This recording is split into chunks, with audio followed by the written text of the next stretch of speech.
House prices will explode. Let's have a look. Hello everyone, Florian here, and welcome to another episode of Heiser Says.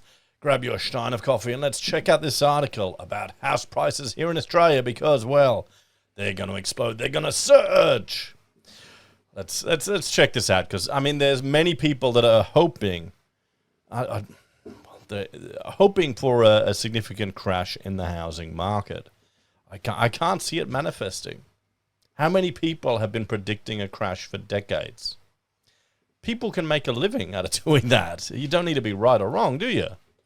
So let's check this out from news.com.au, written by Alex Turner Cohen. So national house prices to surge nearly 10% from mid-2024, a KPMG report finds. House values are expected to surge massively as the sector recovers rapidly after the downturn of last year. Now, we've had a downturn, but we're still not, hang on, there we go. We're still not at the level of pre-COVID. We're still not at the pre-COVID level, guys. So is it really a downturn? If people have been waiting and predicting, huge correction, 50% cut, no, we lose 10, 15% off an insane peak. That's not what you're predicting.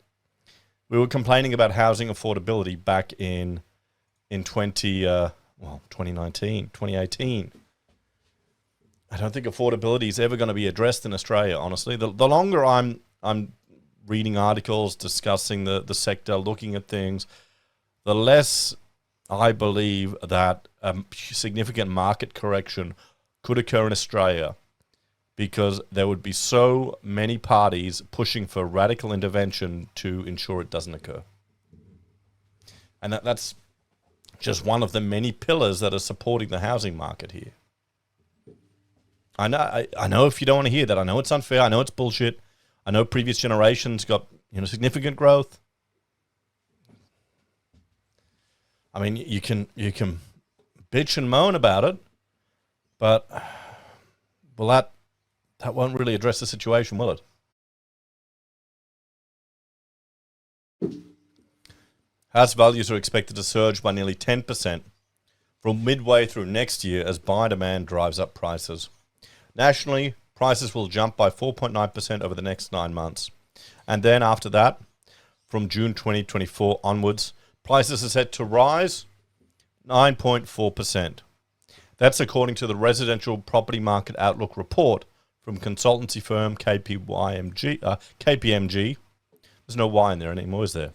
Or was there ever? Released on Monday, which forecasts that national house prices are set to explode from mid-2024 until mid-2025. Imagine in, 2026, I'll be recording a Heiser Says episode, and we'll be looking back on property prices at 2023 and thinking, boy, wouldn't it be great to be buying at those prices again? Oh, shit, I hope not, but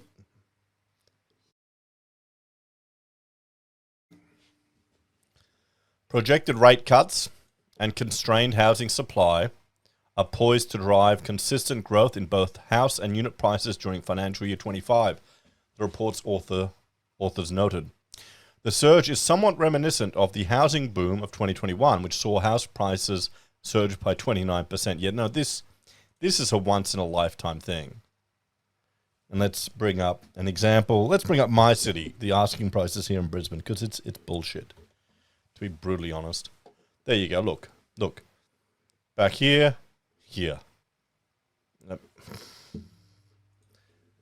So I've got this, hang on, wait, I've got the mouse down here and I got to look up there. So May 2021, all houses, $675. And then now all houses. I'm getting better, guys. I still have a bit of a tickle. 996,000. So we're nearly the $1 million club for all houses in Brisbane. That third little city on the east coast, where we used to have outhouses. There you go. I mean, that is an insane jump. So comparing 10% to that, I think is a bit rich. I guess it's reminiscent of it, but since then, inflation has hit Australia hard, with back-to-back interest rate rises causing a lot of those property gains to be erased in the past 12 months. Not all of it, to be brutally honest. Look at the asking prices in Brisbane. But KPMG's property report predicts that interest rate hikes are unlikely to continue for much longer, while the real estate market is picking up momentum. Two surprising cities have emerged as the clear winner in this scenario: Perth and Hobart. Okay? I remember when I was in Hobart years ago, I was shocked at how cheap property was. And then we did a live stream, where we'd look at different parts of the city. And viewers would comment and say, yeah, look there. No, that place is shit, don't go there. And we couldn't find anything affordable. It's gone really stupid. Homeowners at the West Australian capital will likely enjoy an 8.5% boost to their properties for the 2024 financial year. House price growth in Perth is expected to be the strongest, the report noted. Then Hobart will overtake Perth heading into 2025 financial year. The Tasmanian capital's houses will surge by 14.2% according to the analysis. Likewise, Hobart is also an outlier when it comes to apartment growth. Hobart's apartment units are set to outperform all the other capitals, with raises of 8.7% and 10% respectively over the next 2 years. 2 years? This is looking like that 30% increase. We're nearly at 20. But it's over 2 years. Sydney, Melbourne and Adelaide followed closely behind, also set to rise above the national average. Darwin residents, however, are not that lucky. What about Brisbane? For the next 12 months, house prices are expected to recover further, except for Darwin, the report stated. Indeed, Darwin and Brisbane units are likely to experience smaller gains than the national average. Okay, but they're still going to experience gains, aren't they? The analysis also found that prices would make a drastic recovery because the Reserve Bank of Australia will soon start pulling back on interest rate hikes, allowing a rebound to take place. Yeah, it's going to. It'll have a psychological impact. Because once we get that first cut, it's going to change the game. People's mindset's going to go, I bet you there'll be people that's stupidly thinking it's heading back to 0.1%. I bet you. And then that'll start juicing the market. What do you reckon? Let me know in the comments.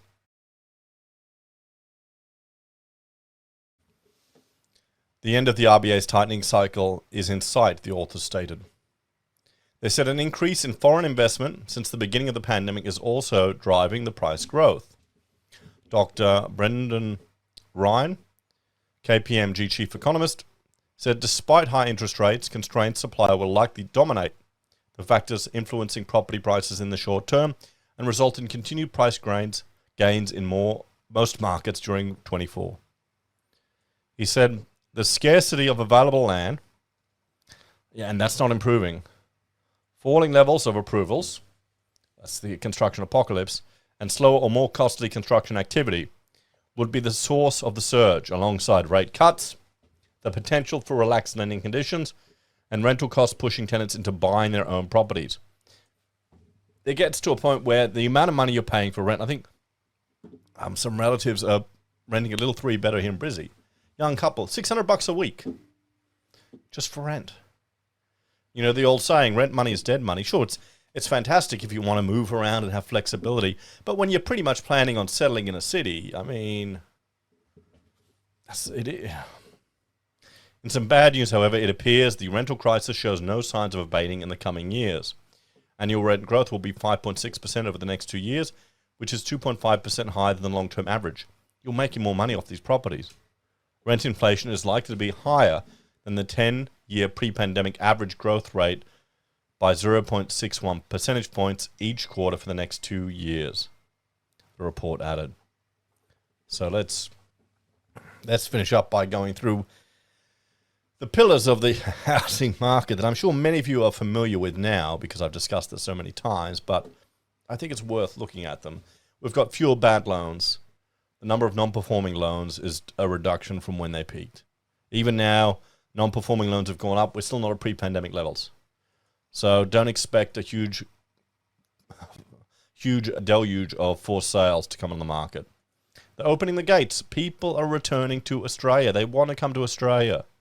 I know people love to bitch and moan about Australia, how annoying it is and how shitty it is. Hey, and I'm a YouTuber. I definitely know that. But it still is a bloody good place to live. There's still opportunities for you. It's a safe country. Safe and boring compared to other parts of the world. And stable. So, yeah. You've got the construction apocalypse. Our capacity to meet housing demand has diminished. It's diminished, guys. This playlist is over 100 now. And I've missed some. I've been sick this last few days, and this month I've just been so busy. I've missed some builders. I've got to do some catch-up videos, sadly. I don't know if I should, though. It's a bit depressing. You've got government support and market interventions for the housing market juicing up. Housing is a tool they use to stimulate the economy. Okay? We experienced during Rudd them doing it. We've seen ScoMo do it too, okay? Both sides use housing to stimulate the economy. You got the cash rate, home builder, buyer's grants, shared equity now, 5 and 2% loan guarantees. Negative gearing is part of our culture. And the super withdrawals.